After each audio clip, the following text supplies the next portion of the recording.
Hey guys, welcome back. Hogan, good to see you. Sonny, good to see you as well. How's your week going? Who, mine? We'll start. Anybody? Sure, yeah, I'll Anybody? start. My week Anybody? is wonderful. It is very Yeah. busy. I have a sick baby right now, so that's not wonderful. And he was awake at 4 a.m. So we're struggling, but we're thriving. All of that sounds less than wonderful. So It's okay. I appreciate your sunny attitude, as it were. Thank you. Hey, I'm just trying to be honest here. Yeah. Hogan, how about you? What's going on? Been a good week so far. A lot of travel already. I've had travel for the last several weeks. Went to Fort Worth last week for a work function, and then went to Philadelphia and back for a work function. Actually, it was Morristown, Yeah. so just Or north of Morristown. Philly. Morristown probably is where you're. Went there and back. Long Philly's my day. hometown, as you may know. Did you take Yeah. the train? I did. I took a train to Philly and then Ubered from there. Yeah. How long is the ride from the 30? Did you go 30th Street station? I'm sure, and then over to Morristown. How long 30 is it? 40 minutes 30 minutes 40 minutes without traffic. With traffic it was closer to an hour, but no big deal. Yeah. Good for you. What about you? I had a good week. Book is still doing well. Swing Hard in Case You Hit It. Still for sale on Amazon.com. And this is the story of my life in politics, but also my comeback from debilitating alcoholism and addiction to alcohol and everything that goes with that. So I would encourage people to check it out. Swing Hard in Case You Hit It by me. Still doing well on Amazon and everywhere else. And it's been a good week. You know, it's T-ball season, and then my other kid, my older son, is playing what they call coach pitch. No, I'm sorry, not coach pitch. That's next. He's on machine pitch. Mm-hmm. Oh, yeah. Which is this. It's not like the standard jugs machine with the wheels that spits the ball out. Maybe if you guys have seen those, this is more like a little miniature catapult where it flings the ball. And it's the second season. My number one son, first son, older son is Number one. Number one is probably not the way the other son wants to hear that. I know, but that's the phrase. That's why I try to edit myself in real time there. They don't listen to this. Although I'll tell you what, number one son, I'm going to say that on purpose, did actually request, "Can I listen to your podcast?" while we were in the car the other day. Oh, wow. Wow. Yeah, you got to be kidding. You don't want to listen to that. He's 7 years old. You don't want to listen to this boring. That's great. That's for a 7-year-old. Anyway. He did the machine pitch last year, and he's better at it now. He's probably the second best hitter on his team. Last year, my dad, who was an old baseball player, he said, "How's it going? How's the hitting going?" And I said, "Boy, I tell you, I go to all the practices, and that pitching machine is having a heck of a year." ERA under 1. Yeah. Under 1. I mean, it was working on a perfect spring. Oh, wow. Yeah, like giving up. I mean, the kids were not even making. This is last year. Yeah. Now the kids are dialed in, and they have the machine's number now. Taking him yard now. Now they're getting up and pointing to the left field. And like a ball out of the infield is a big deal. And my son and a couple of the other kids have hit balls out of the infield. So.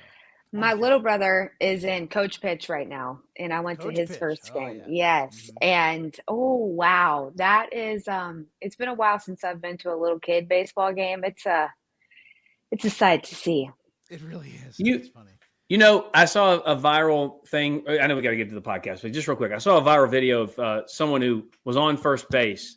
Their teammate hit the ball, and he ran to second and stopped to give the kid on defense a hug. And I think they threw it to second, but the guy at second dropped it, and then he ended up throwing it back to first. I think the guy ended up being safe at second anyway. And then it reminded me when I was a kid, one time I was on first base. I cried mercilessly when I got home. I got to first base. It was T-ball, I think. The guy my teammate hit a ball, and it went straight over the pitcher's mound and landed up against the base on second base. So I got to first base, picked up the ball, hummed it to first, threw him out. I threw my own teammate out at first base. Oh, Hogan. Hey, man, get to the bag, homeboy.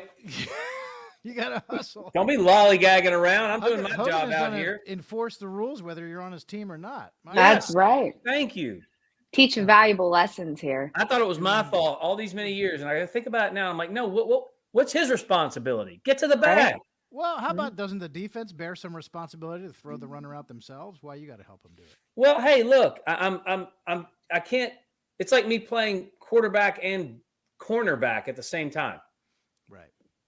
You know what I mean? Anyway, whatever. Just can't get good teammates anymore. That's the real problem. I hear you.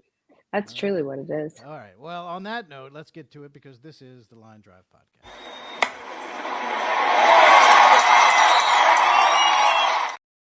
All right. So the Trump trial in New York is still ongoing, and there's stuff that's happening in the courtroom every day. What's your read on all this, Hogan? How is this breaking politically, in a political sense, as the trial goes on? You mean which trial are we talking about? The New York, the Alvin Bragg trial that's going on in Manhattan right now. Yeah, interestingly enough, what I've heard a lot of the legal experts point to is not only would this crime be a misdemeanor for whatever the category is, but a lot of legal experts are saying they told us they had a crime here. There's no crime implicated. They're talking about conspiracy, but they didn't charge him with conspiracy. They're talking about something he did to win the election, but the payment came after the election. Also, payments like this in business, in politics, in corporate America, whatever, happen all the time. They're not illegal. So I'm just confused at the whole thing. I think there needs to be a consistent drumbeat and message, not just on the weaponization of a judicial system that is clearly targeting someone they disagree with politically. But I think we need to point to a couple of points in this case that don't make any sense. And there's a long time between now and November. And it's like one day you hear something and the Trump people are really high. They're like, oh, this is great. And then the next day, an attorney makes an argument, and then the media jumps on how good that argument was, and the Trump team's really, down. I think the merits of the cases in every instance, first of all, could have been brought years ago, if not decades ago in some cases. And why we're just doing it now is awfully convenient, considering not only is he the chief political rival of the sitting president, not only is he the nominee for the Republican Party, but he's also leading in the polls. Mm-hmm. So that leads me to a poll I saw recently, which basically says 70% of the American people believe these are politically motivated, because they are. It's so obvious. I think it's just apparent on its face that it's politically motivated, just because of the time. To us. Yeah. I mean, look, the guy, it's been 4 years now, and now they're dragging him into court, less than 7 months before the next election. Sonny, let me play this tape for you. This is, I believe this is from today, this very morning. And you are currently, we should say, for the interest of full disclosure, currently working on the Trump campaign. But here is an impromptu stop, unplanned stop outside a construction site in Manhattan this very day as Trump is on his way to court. USA! USA! USA! USA! USA! USA!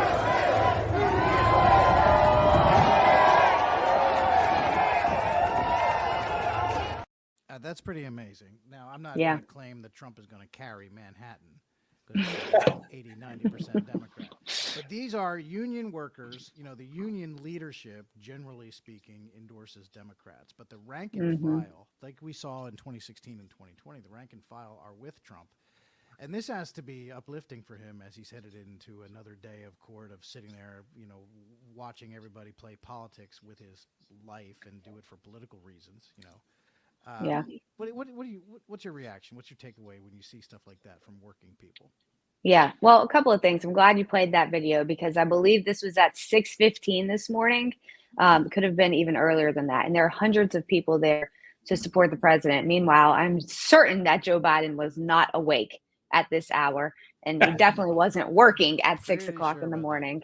But or 6 p.m. for that matter. So true. I mean, we've seen this, all of these court filings try to hamstring the president from campaigning. It's clear election interference, but the campaign and him, they've done such a creative way of going around that and continuing to campaign in the face of all of these just completely ridiculous trials, and how he's having to spend his day in the courtroom. But yes, like you were talking about with the union, Bob Bartels, who is the COO of one of the unions that was there represented, he was on Fox and Friends this morning talking about how I believe he said that he took a vote with his union yesterday, and it was 3-1 in favor of President Trump over Joe Biden, which it's kind of, that's the number. Out of his 9,000 members, the vote was 3-1. Yeah. And that's just amazing to be in New York, to have that kind of success going forward. I don't know what it was in 2020 if we can compare it right now, but the president is gaining so much momentum with these workers because they see how horrible everything is right now in their life. Not good. The first quarter GDP came out today. Not good. Everything is just spiraling out of control, and it's making the president's poll numbers shoot up. Yeah. He said, we're tired of immigration. We're tired of our tax dollars going to immigration. We're tired of the crime. We need to put a handle back on things in this country. Great quote by that union leader. No question. Mm-hmm. That's from the union guy. Yeah, that's fantastic. In Manhattan, New York City, New York State, USA. That's great. I mean, the Trump campaign couldn't ask for anything better. He also is a lifelong Democrat. Yeah. Well, lifelong I'm not Democrat. If he's an elected union leader, that would track, right? So, interesting to note, he also worked for Donald Trump, I think in the 80s, building a skate rink. Really? Yes. That was the Central the Park famed skating rink. That was a big deal. That was featured. Yep. I don't know if either one of you read Maggie Haberman's book, but the skating rink thing was a big deal. Can't say I did. Yeah. So that's what Trump is dealing with and will be dealing with for a little while now as that trial is ongoing. But meanwhile, Biden has his hands full with a little bit of a sticky situation as well. I'm sure you guys are well familiar with what's going on a variety of college campuses around the country where you have pro-Hamas, pro-terrorist students commandeering and the sort of, taking over college campuses and the quad and all that stuff and putting up tent city and all that stuff. These are the most fortunate and privileged people probably if you think about it this way, probably the most fortunate and privileged people to ever walk the face of this planet. These are children who are students at elite American universities, Ivy League schools and the like, Cal Berkeley, NYU, and others outside the Ivy League, but of the same caliber, really, and the same ideological prevalencies. These people have won life's lottery. They're being educated at the finest schools in the world. And what they do is they erect themselves a little tent city there and decide to take up the cause of the terrorists who are killing Israeli citizens on the other side of the planet. This is what is going on here.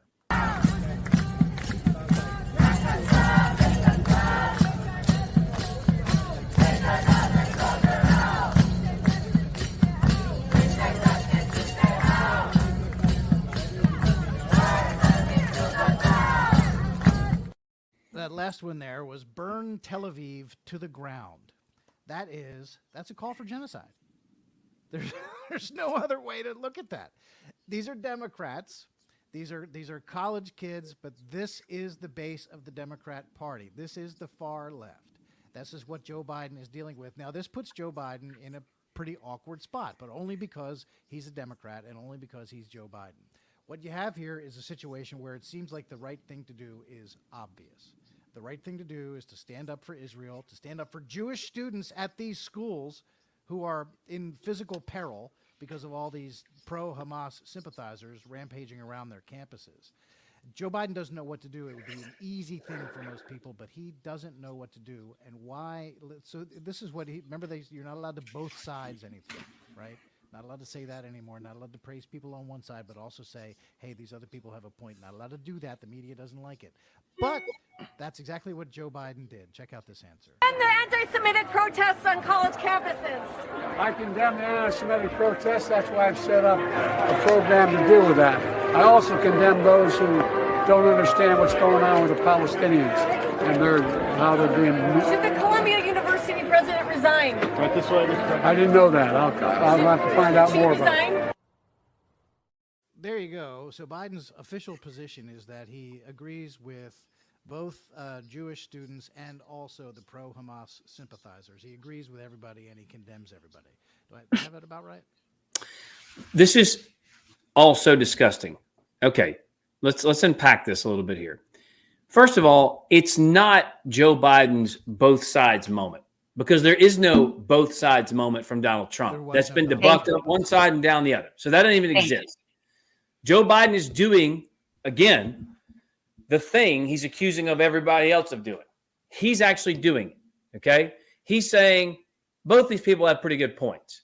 Well, the point the other side is making, the pro-Hamas crowd is making, is burn Tel Aviv to the ground. Death and destruction of the Jews and destroying the West. Yeah.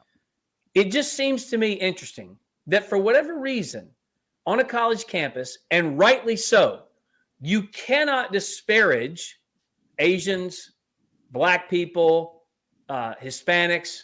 If they did this same chant, but substituted a word, a town in Mexico, or a word or a town somewhere in Asia, these people would be kicked off of campus immediately. There'd be all kinds of inquiries. The DOJ would be there.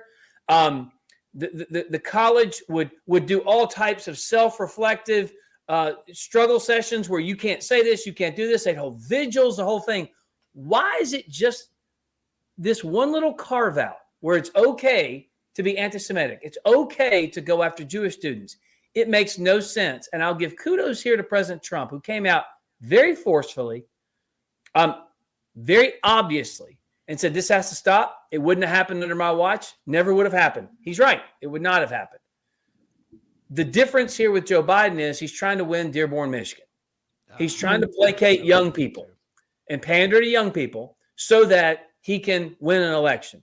So he's a little bit nervous on what to do, not to mention the fact a large contingent of the Democrat Party does support Hamas. It is obvious. So he's got a lot of problems here, but a lot of them are of his own making. Well, at that same Earth Day event with that clip that you just showed, I believe that's where that was, AOC came out and said that, they're peaceful protests. So it's fine for this to happen. But, this makes me think about in World War II, when everything was happening with, Hitler, the genocide of the Jews, I thought about this so many times. How did we as America, we knew this was going on, and we allowed it, for a better sake of the word, until, towards the end of the war. How did this happen? You think, how did Hitler get away with killing millions and millions of Jews? And now in 2024, we have in the United States of America, groups of people blatantly shouting, calling for the genocide of Jews. And it's being allowed. It's being covered nonstop by the media. And, regardless of if the media is talking about, this is bad, they're still giving them attention. Negative attention is still attention. And they're going to keep doing it. And one other thing that I want to comment on, a lot of these colleges and institutions have said, well, if you don't feel safe going to class, then you can have the option to do virtual learning. You can do virtual class. Why? Why should the Jewish population have to take a hit on their education? Why should they have to be the ones to suffer because you have a group of psychos calling for their death and destruction? Also, is the Biden administration paying for these kids' tuition before or after they chant death to America? Yeah, exactly. When does the loan get permission? The visa should be revoked immediately. They should send back to their home countries. And if we are paying for their education, that should obviously stop immediately. I mean, it's pretty striking the way you set it up. So this is rampant anti-Semitism that is being allowed to flourish and grow and be and just take hold on college campuses, and I would say in communities outside of college campuses around the country. Dearborn, Michigan is one that Hogan just mentioned. But it's worse than that, because that clip that you just saw of Joe Biden, here you have the President of the United States, when asked directly if he cares to condemn these anti-Semitic protests that are going on all across this country, he shrugs and goes, yeah, sure, I condemn that. But you know what? The other guys have a point too, and I need people to understand what they're talking about. I mean, that's unbelievable. It's unbelievable, and it's a cowardly response. Because what Biden, and it's more like his team, but what Biden and his team are trying to do is figure out what is politically better.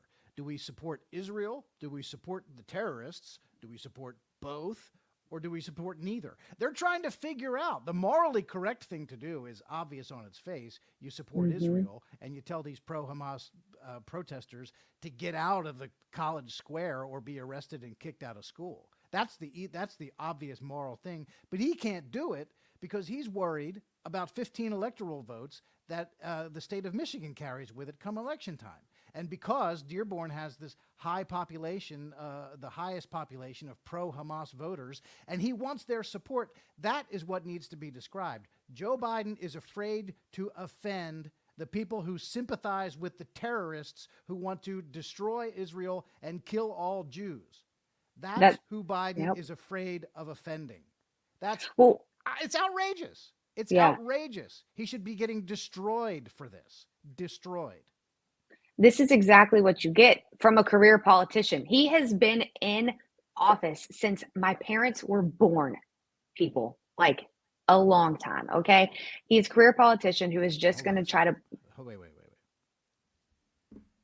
How old are your parents? Was he not elected to Senate in 1974? Right, I know, but are your parents older? Never mind.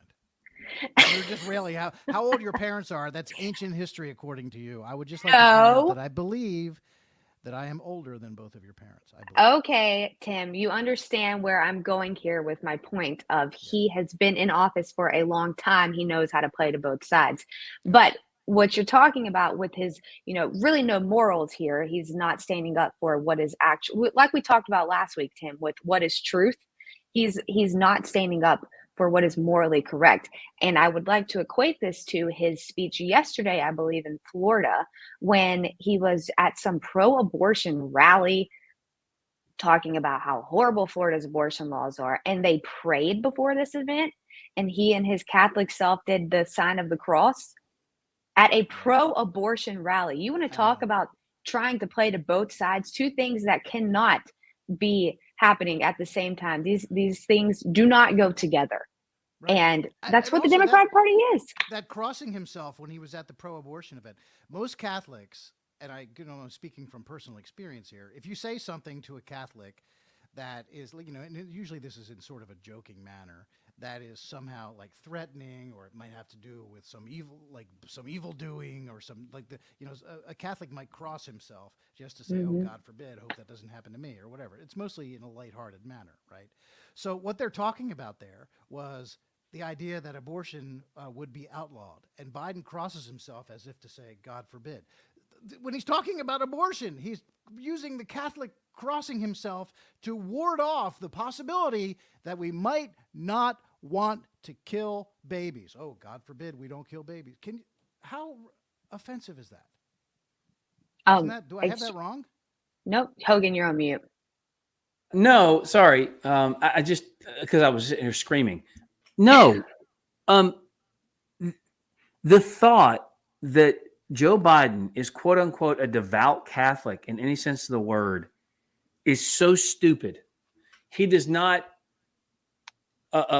adhere to a lot of the Catholic teachings. In fact, a liberal bishop, two of them on air here in Washington, D.C. on a Sunday show, pointed to the fact that Joe Biden is a cafeteria Catholic, meaning he picks and chooses from the buffet the items he likes, but refuses to taste the ones, choose the ones he doesn't like. And it's just so obvious to anyone from the outside looking in. I don't want to get into a whole thing about his faith here, but you want to believe that it's okay to kill babies? That's your belief. But don't come to me in the next breath and talk about your bona fides as a Catholic. That is clearly against the teachings of the Catholic Church. Whether you agree with that or not, you can't have that both ways. No, you can't. It's very frustrating. The media will try, if anybody notices this part of this conversation, the media will say, oh, you can't question Joe Biden's faith. That's very personal to him. It makes him who he is. You can't. Nope.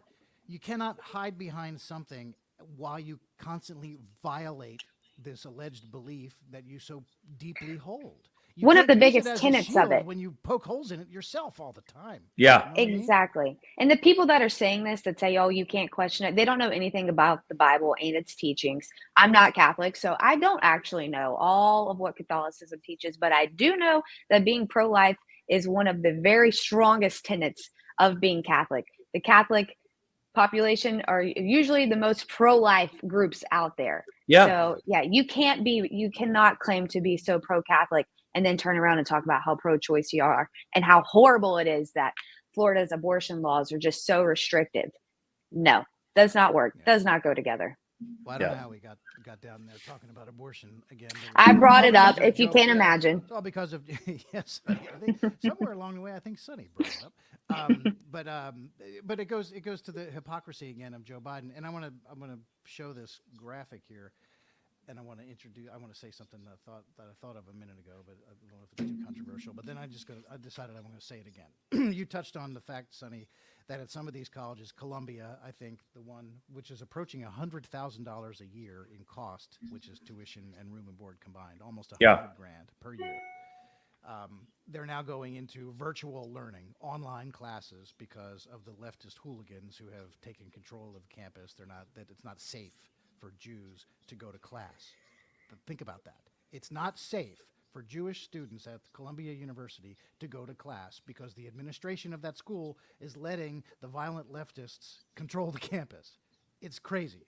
So, could you not draw a parallel? I mean, when Anne Frank and her family had to go into hiding, and Anne Frank Right. was hiding in the walls and in the deep recesses and secret compartments of that house in Nazi Germany, couldn't you say that she was forced into virtual learning because to be out in public was not safe for her? That's exactly what's happening at Columbia University.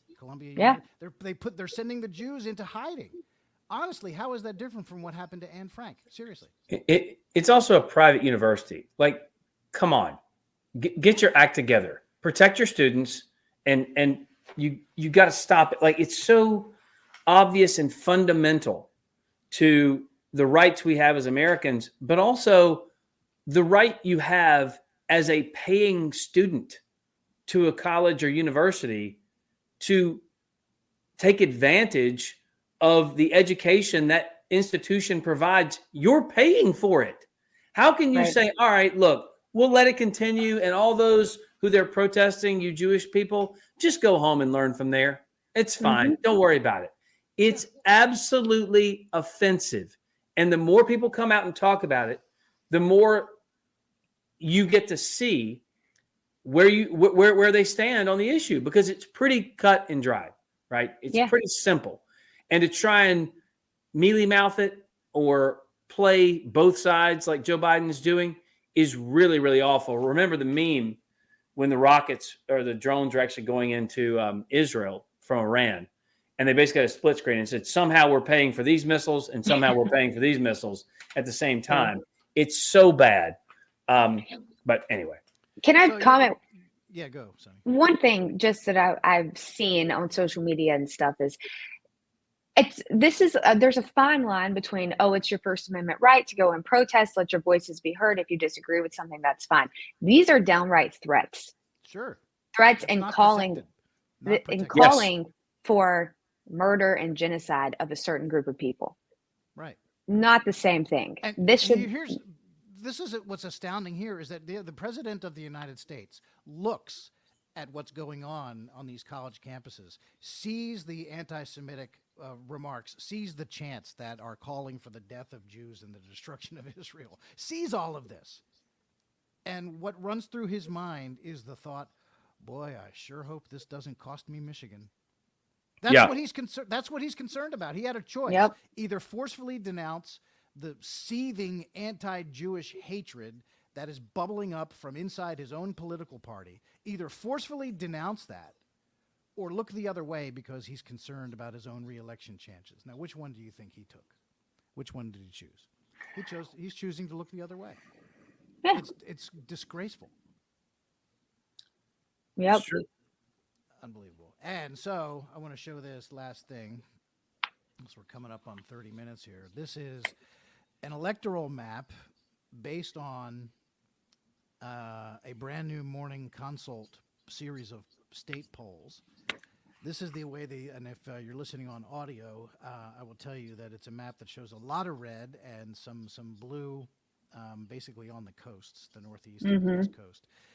270 electoral votes needed to win, of course, in 2024, capture the presidency. This Morning Consult poll at this moment projects Donald Trump out to 297 Electoral College votes, so 27 more than needed, more than required to win. This is where, according to Morning Consult, the race stands at the moment. What, Hogan, what jumps out at you on this map? There's a couple of swing states here that Biden won the last time that are currently shaded, if not red, then pink.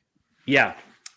What it says to me, obviously, is that Donald Trump is running a campaign here based on the issues.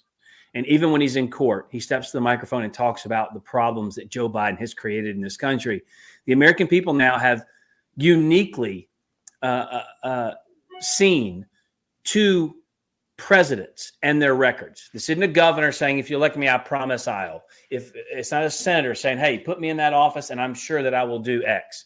These are two former presidents, or a former president, a sitting president, saying, here are our records side by side. There is no wonder that Joe Biden is talking about abortion and threats to democracy. He can't point to a single thing that is better in our life today than it was when he took over, because he's made everything worse.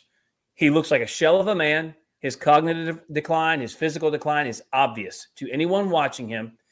And it is offensive for the White House to come out and say, no, American people, you're stupid. I'm just telling you, listen, you really are paying less for gas. You really are paying less for groceries. No, I promise the world's not on fire. No, I promise crime is low. No, you don't understand. The southern border is closed. Trying to tell people something that isn't happening when they feel it in their own lives, it's not just wrong and offensive. It's stupid politically. And they're falling into that because they don't have anything else to point to. Yeah, it's bad strategy because people will figure it out as soon as you lie to them. They're like, well, that's not what's happening in my life. They know that it's wrong right away. Sonny, what? Oh, nothing. I think Hogan hit everything there. All areas. He's exactly right.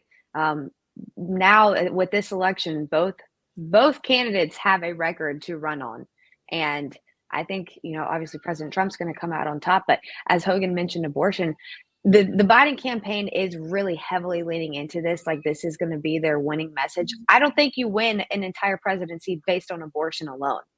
I don't think that's really going to persuade male voters, female voters maybe, but you're not going to win an entire election based on abortion alone. No, and they're trying to. He's running a campaign as though voters are not already familiar with both of them. Right. Like Hogan just said, and we've talked about this before, people have lived through both presidencies now. You don't have to be as old and decrepit as me or your parents. Oh my gosh. In order to be able to figure this out. That's great. The electoral map here, according to Morning Consult anyway, you got Nevada and Arizona, both Biden states last time, pink. You have Georgia, obviously a razor-thin Biden state, pink. North Carolina, good Republican state, pink. Wisconsin as pink. Pennsylvania as pink. If these things hold out, it's not even going to be close, really. 297 for Trump. It's early yet, but it's pretty remarkable. It's pretty remarkable. And if Biden thought that he was going to be able to ride abortion into some kind of electoral success, it has not happened yet. I will say that. So I think we lost Hogan.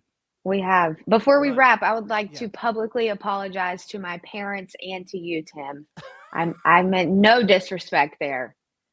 The slight was towards Joe Biden, not you. I would never. Okay. So Joe Biden is so monumentally old that he's been holding office since before your parents were born. I think it's the same year they were born, I was actually. born before he was elected to office. I see what you did. Okay, I regret to have even drawn the parallel there. That's perfectly fine. Don't worry about it. We can pick up this thread next time. For Hogan Gidley, who's no longer with us, Sonny, thank you for being here. Thank you. Good to see you. I'm Tim Murtaugh, and this is the Line Drive Podcast.